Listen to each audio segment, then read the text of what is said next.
autokeurig, een pronkstuk van de maatschappij.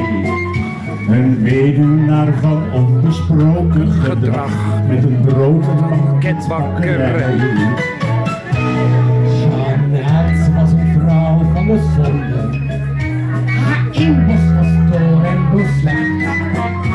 Maar menige heer die haar buitenpost zag, kwam tussen haar lakens terecht. Zo is het altijd geweest, zolang zich de mensheid verheugen. De heren die houden het meest van dames die niet willen deugen. Marianne, deug je wel of niet? Deug je wel of deug je niet, Marianne? Zeg het eens, Kim. Die twee ontmoeten elkander. Zij keken misschien liederlijk aan. Ze ging met hem mee en werd zijn mentenee en hielp zijn fortuin naar de maan. Wat een slecht wijf. Hij gaf haar bijou en juwelen. Ze was een inhalige meid. Ze maakte een beest van die keurige heer. Zo van lichamelijkheid. Wat is dat dan? Dat is de buitenpost.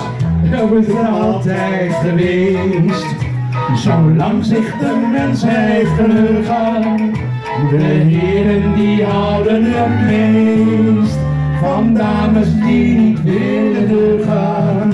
En toen Corrie Broccoli, die deed dit al. Ja, die gingen altijd een rondedans doen. Een dag dat ze zaten te slempen, Wat is dat? verscheen er in een vent. Slempen.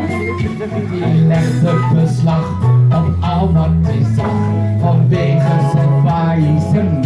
Nou, dan ga je voor slempen. Oh, Toch bleef zijn begeerte nog branden. oh ja? Hij had nog 10 cent in zijn zak. Daar kocht hij ook zeker wat voor. Ja, een ring met een steentje van glas. Dus die van glas. Zo is het altijd geweest. Ik kreeg mijn hele haar in de war. Zolang zich de mensheid verheugen, De heren die houden het meest van dames die niet willen deugen. oh, nou wordt het zielig, hè? Ja. Nu zingt hij voor geld van langs de straten. En eens in de maand komt Jeannette, ze komt aan hoor, gezeten in een automobiel. En dan gooit ze wat geld in zijn pet. Meestal zijn het geen of 2 kwartjes, maar soms wel de 70 cent. Dan kijkt hij met tranen, wat is zij toch lief. Kijk toch eens hoe zij mij verwend. Want zo is het altijd geweest, zolang zich de mensheid kan heugen. De heren die houden het meest van dames die niet,